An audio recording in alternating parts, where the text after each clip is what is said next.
고린도전서 7장 1절로 9절 말씀 함께 합독하시겠습니다.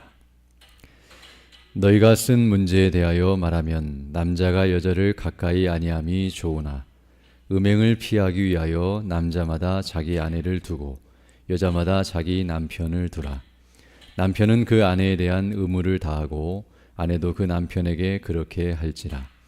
아내는 자기 몸을 주장하지 못하고 오직 그 남편이 하며 남편도 그와 같이 자기 몸을 주장하지 못하고 오직 그 아내가 하나니 서로 분방하지 말라. 다만 기도할 틈을 얻기 위하여 합의상 얼마 동안은 하되 다시 합하라. 이는 너희가 절제 못함으로 말미암아 사탄이 너희를 시험하지 못하게 하려 함이라. 그러나 내가 이 말을 함은 허락이요 명령은 아니니라. 나는 모든 사람이 나와 같기를 원하노라. 그러나 각각 하나님께 받은 자기의 은사가 있으니 이 사람은 이러하고 저 사람은 저러하니라. 내가 결혼하지 아니한 자들과 과부들에게 이르노니 나와 같이 그냥 지내는 것이 좋으니라. 만일 절제할 수 없거든 결혼하라. 정욕이 불같이 타는 것보다 결혼하는 것이 나으니라. 아멘. 오늘 본 말씀은 이제 사도 바울이 결혼과 그리고 독신, 홀로 사는 것에 대한 문제에 대해서 말씀해 주고 있습니다. 먼저 1절을 보게 되면 너희가 쓴 문제에 대하여 말하면 남자가 여자를 가까이 아니함이 좋다라고 말씀해 주고 있습니다. 여기 너희가 쓴 문제, 즉 이 말은 보게 되면 고린도 교회 성도들이 바울에게 어떠한 질문을 하여서 그에 대한 답변을 요구했던 것으로 보여지고요. 그리고 그 질문에 대해서 이제 답을 해주었는데 바로 그 질문은 결혼과 관련된 문제였고, 이제 사도 바울은 남자가 여자를 가까이 아님이 좋다는 이 표현은 바로 결혼하지 않는 것이 좋다라고 대답해 주었음을 말씀해 주고 있습니다. 우리가 이것을 잘 이해해야 하는데요. 사도 바울이 지금 결혼 또는 결혼 제도를 좋지 않다, 즉 결혼을 부정하고 있는 것이 아니라 특별한 이유 때문에 그렇게 말했음을 우리는 알아야 합니다. 왜냐하면 결혼이라고 하는 것은 하나님께서 세우신 창조 질서이고 범죄 이전에 하나님께서 주신 제도이기 때문에 아름답고 복된 것이기 때문입니다.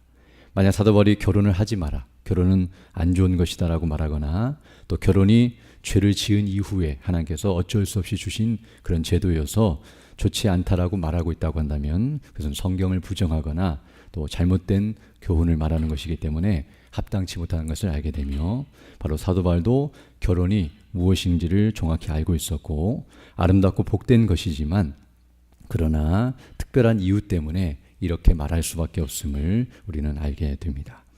우리가 아는 것처럼 이와 같이 결혼은 하나님께서 아담과 하와를 창조하시고 또 그들을 이와 같이 한 몸이 되게 하시며 아름답게 가정을 이루어 주셨지만, 그러나 죄로 말미암아 아담의 범죄로 말미암아 인생이 다 타락하여 결혼에도 문제가 발생했다는 것을 알게 됩니다. 그래서 그런 차원에서 이제 어떤 의미에서 죄 때문에 사도 바울은 결혼을 하지 않는 것이 좋다라고 말하고 있음을 알게 되는데요. 이제 뒤에 가서 그것을 더 구체적으로 설명해 주고 있지만 26절을 보게 되면 이렇게 말씀하고 있습니다. 내 생각에는 이것이 좋으니, 즉 홀로 사는 것이 좋으니 곧 임박한 환난으로 말미암아 사람이 그냥 지내는 것이 좋으니라 라고 말씀하므로 결혼을 하는 것보다 홀로 사는 것이 좋은 것은 바로 임박한 환난 때문이다 라고 가르쳐주고 있습니다. 이 말은 죄가 온 세상에 가득하고 그리고 하나님의 심판이 임박했기 때문에, 그리고 예수님의 재림이 곧 있을 것이라고 믿고 있었기 때문에 이런 어려움 가운데서 핍박과 고난을 당하는 현실 가운데서 결혼을 하게 되면, 가정을 이루게 되면 더 많은 어려움을 경험하게 되고 또 가족 중에 한 명이 핍박을 당하여 순교를 하거나 어려움을 당하게 되면 그런 일들로 인해서 고통을 당할 수 있기 때문에 그래서 홀로 있는 것이 낫다라고 말하는 것임을 알게 되며, 또 28절을 보게 되면 그러나 장가가는 것도 죄짓는 것이 아니요 처녀가 시집가는 것도 죄짓는 것이 아니로되 이런 이들은 육신의 고난이 있으리니 나는 너희를 아끼노라 라고 말씀하므로 결혼하는 것이 잘못된 것이 아니지만 결혼을 하게 되면 육신의 고난을 당하게 되고, 그것은 뒤에 보게 되면 세상 일로 염려하게 되는 일이 있다는 것을 말해주고 있는데요. 그래서 홀로 있는 것보다 결혼을 하게 되면 더 염려가 커지고 또 그로 인해서 죄를 범하게 되는 일들도 있었기 때문에 그들을 아끼는 차원에서 이와 같이 말해주었다는 것을 우리에게 말씀해주고 있습니다. 그러면서 이제 오늘 본문에는 이제 첫 번째는 결혼을 안 하는 것이 좋고 홀로 있는 것이 좋다라고 말했지만, 그러나 이제 본문 2절로 5절을 보게 되면 이런 특별한 이유 때문에 결혼할 것을 다시 한번 요구하고 있습니다. 그래서 2절 보게 되면 음행을 피하기 위하여 남자마다 자기 아내를 두고 여자마다 자기 남편을 두라라고 말씀하므로, 이제 음행 때문에 그 음행을 피하고 또 음행의 죄를 범치 않기 위하여서는 결혼하는 것이 낫다라고 말씀해주고 있습니다. 그러면서 이제 말하기를 3절에 남편은 그 아내에 대한 의무를 다하고 아내는 그 남편에게 그렇게 할지라, 아내는 자기 몸을 주장하지 못하고 오직 그 남편이 하며 남편도 그와 같이 자기 몸을 주장하지 못하고 오직 그 아내가 하나니 서로 분방하지 말라. 다만 기도할 틈을 얻기 위하여 합의상 얼마 동안은 하되 다시 합하라. 이는 너희가 절제 못함으로 말미암아 사탄이 너희를 시험하지 못하게 하려 함이라라고 말씀해주고 있습니다.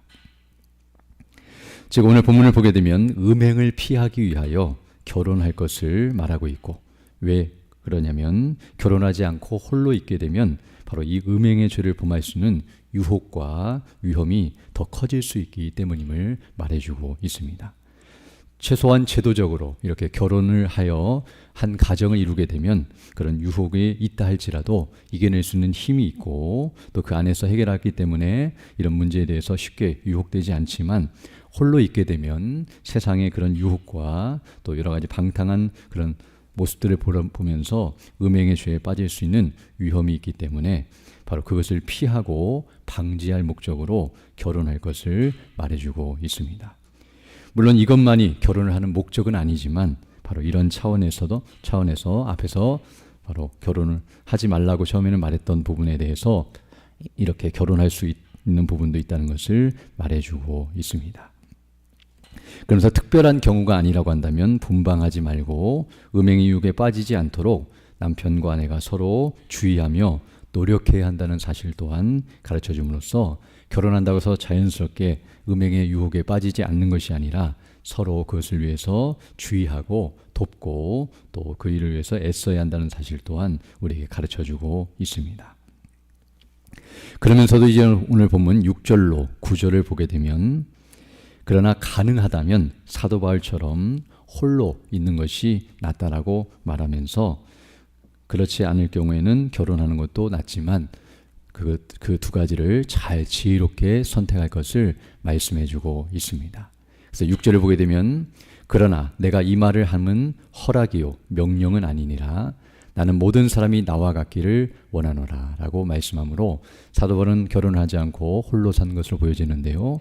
바로 이와 같이 어떤 의미에서는 만약에 하지 않고도 충분히 그런 음행의 죄를 범치 아니하고 또 죄를 이길 수 있고 또 여러 가지 하나님께서 주신 은혜를 따라서 감당할 수 있다고 한다면 이와 같이 하기를 원한다라고 말하고 있습니다. 그러나 7절 하반절 보게 되면, 그러나 각각 하나님께 받은 자기의 은사가 있으니 이 사람은 이러하고 저 사람은 저러하니라 라고 말씀하므로, 이것도 하나님의 은혜와 그 능력을 따라서 주신 은사를 따라 독신의 은사가 있다고 한다면 그렇게 사는 것이 낫지만, 그렇지 않다고 한다면 결혼하는 것이 낫다라고 말씀하면서 강요할 수 없는 부분이며, 바로 하나님의 창조 질서와 또 하나님의 거룩하신 뜻을 따라서 믿음 안에서 또 그리스도 안에서 바르게 행해야 할 것을 말씀해주고 있습니다. 그리고 8절로 9절에서도 내가 결혼하지 아니한 자들과 과부들에게 이르노니 나와 같이 그냥 지내는 것이 좋으니라 라고 말씀하고 있고요. 또 그러할지라도 만일 절제할 수 없거든 결혼하라. 정욕이 불같이 타는 것보다 결혼하는 것이 나으니라 라고 말씀하므로 죄를 범한 데 나아갈 것이라고 한다면 그렇게 하는 것이 낫다라고 말씀해주고 있습니다. 이처럼 오늘 본문을 보게 되면 이제 사도 바울이 결혼에 대해서 말씀하되, 물론 독신도 함께 말하는데요, 부정적이고 매우 소극적인 차원에서 말하고 있음을 보게 됩니다. 즉 마치 결혼이 좋지 않은 것처럼 말하거나 또 음행을 피하기 위한 목적에서만 이렇게 할 것을 말하는 것처럼 굉장히 결혼에 대해서 부정적인 부분을 말하는 것처럼 보이지만 이렇게 말하는 이유가 있다는 것을 우리는 알아야 합니다. 그것은 바로 무엇이냐면 죄 때문이라는 것을 알게 되는데요. 바로 죄로 말미암아 결혼이 이와 같이 되었다는, 이렇게 말할 수, 결혼에 대해서 이렇게 말할 수밖에 없다는 것을 볼 때에 너무나 가슴 아픈 현실이라는 것을 알게 됩니다. 즉 하나님께서 처음에 사람을 창조하셨을 때는 결혼이 선하고 아름답고 복된 것이었으며 바로 그것을 통해서 하나님께서 영광을 받으시고 또 그 뜻을 이루어 가시는 통로로 사용하시는 것이 되었지만 인간이 죄를 범하로 말미암아 이렇게 아름다운 결혼 제도마저도 이와 같이 타락하고 그리고 사람들이 좋지 않게 사용하거나 또 죄를 피하기 위해서 이렇게 방지할 목적으로 말할 정도로 그렇게 어려움에 처한 상황이라는 것을 우리에게 말씀해 주고 있습니다. 창세기 2장 18절을 보게 되면 하나님께서 사람이 혼자 사는 것이 좋지 아니하니 내가 그를 위하여 돕는 배필을 지으리라고 말씀하시며 하와를 창조하시고 그들을 결혼시키셔서 가정을 이루게 하셨는데요. 그러나 죄로 말미암아 이렇게 결혼하는 것이 좋지 못하다고 말할 수밖에 없는 우리의 비참한 모습을 그대로 보여주고 있습니다. 이것은 결혼 제도만이 망가진 것이 아니라 인생의 모든 제도와 인생에 행하는 모든 것들이 죄로 인해서 이와 같이 선한 것도 악한 것이 되고 또 죄로 인해서 모든 것들이 그 재구실을 하지 못하고 이렇게 망가지고 온전치 못한 모습을 우리에게 그대로 보여주고 있습니다. 그러나 더 나아가서 이와 함께 사도 바울이 오늘 본문에서 이와 같이 말하고 있는 이유는 죄로 인해서 이렇게 망가진 모습만을 말하고 있는 것이 아니라 궁극적으로는 죄를 짓지 않기 위해서 이렇게 하도록 명령하거나 또 요구하고 있다는 사실을 우리에게 말씀해주고 있습니다. 즉 비록 죄로 말미암아서 이와 같은 상태가 되었지만 그리고 여전히 죄가 가득한 상태에 있지만 그리스도인들 곧 성도들은 죄를 짓지 않기 위해서 힘써야 한다는 사실을 오늘 본문에서 말해주고 있습니다. 즉 사도 바울이 홀로 있으라고 말하는 것이나 결혼하라고 말하는 이 독신이나 결혼 모두 다 바로 죄를 짓지 않기 위한 목적에서 적극적으로 활용할 것을 말하고 있는 것임을 알게 됩니다. 즉 죄를 짓지 않기 위해 홀로 살거나 죄를 짓지 않기 위해서 결혼하라고 요구하는 것이지 죄를 지을 목적이거나 또 죄와 관계하여서 이 말을 하고 있는 것이 아니라는 것을 우리에게 말해주고 있습니다. 또한 더 나아가 이 말을 하고 있는 것은 단순히 죄를 피하기 위한 목적으로 독신이나 결혼을 할 것을 말하는 것이 아니라 궁극적으로는 하나님의 뜻을 따라서 의를 행하도록 하기 위해서 이 모든 일들을 행하도록 요구하고 있다는 것을 알게 됩니다. 사람들은 자기를 위해서 자기가 편하거나 자기의 욕구를 만족하기 위해서 독신의 삶을 살거나 결혼하는 목적을 따라서 살지만 그러나 이 모든 것들은 궁극적으로 하나님의 영광을 위하고 교회의 덕을 세우고 하나님의 거룩하신 맡기신 사명을 바르게 잘 감당한 대로 나아가기 위해서 이런 것들을 지혜롭게 선택해야 한다는 사실을 말씀해 주고 있습니다. 이것은 단순히 결혼뿐만 아니라 우리가 공부를 하는 목적이나 또 직장을 생활을 하는 목적이나 우리가 모든 것을 함에 있어서도 다 똑같은 원리라는 것을 알게 되는데요. 우리가 무엇을 하든지 다 하나님이 원하시고 기뻐하시는 뜻을 따라서 그 모든 것들을 결정하고 또 준비하고 또 그 일을 감당하는 것이 합당하다는 것을 우리에게 말씀해 주고 있습니다. 세상 사람들은 죄를 짓기 위해 모든 것들을 하지만 성도들은 죄를 짓지 아니하고 의를 행하고 하나님의 영광을 위해서 모든 것들을 결정하고 행해야 한다는 사실을 우리에게 가르쳐 주고 있는데요. 다시 한번 이 사실을 기억하면서 이와 같이 바른 분별력과 지혜를 달라고 간구하시고 또 성령의 충만한 가운데서 그 뜻을 따라 온전히 순종함으로 우리 행하는 모든 일들이 하나님의 이름을 높이고 그분께 영광을 돌리며 그 뜻을 이루어가고 복음을 증가하는 일에 아름답게 쓰임받는 믿음의 일꾼들이 다 되어야 할 줄로 믿습니다. 이런 은혜 달라고 간구하시며 살아가는 복된 하루가 되기를 간절히 소망합니다. 함께 기도드리겠습니다. 거룩하시고 자비로우신 아버지 하나님 감사를 드립니다. 지난 밤에도 우리에게 은혜를 더해 주시고 이렇게 다시금 새날 새 아침을 시작하며 주께 경배하며 영광 돌릴 수 있도록 은혜 베풀어 주심을 감사드립니다. 범죄함으로 말미암아 인생이 얼마나 누추하게 되었고 또 하나님께서 주신 모든 것들을 우리가 얼마나 악하게 사용하며 범죄하고 악을 행하는지로 나아가는지를 다시 한번 기억하게 되며 정말 우리가 어떻게 행하는 것이 합당하고 옳은 것인지를 우리에게 다시 한번 가르쳐 주심을 감사드립니다. 날마다 우리 주 예수 그리스도를 믿는 믿음 안에서 성령의 충만하심 가운데 주의 뜻이 무엇인지를 분별하고 그 뜻을 따라 온전히 순종함으로 주의 복음의 영광을 광포하고 증거하며 그 뜻을 이루어가는 우리 모두 될 수 있도록 인도하여 주시고 마지막 날 주님 앞에 기쁨으로 서는 우리 모두 되게 하시며 천국의 영광과 그 은혜로 충만하여 우리에게 맡기신 순례길을 살아가고 또 맡기신 복음의 사명을 바르게 잘 감당하는 믿음의 일꾼들 다 될 수 있도록 은혜를 덧입혀 주옵소서.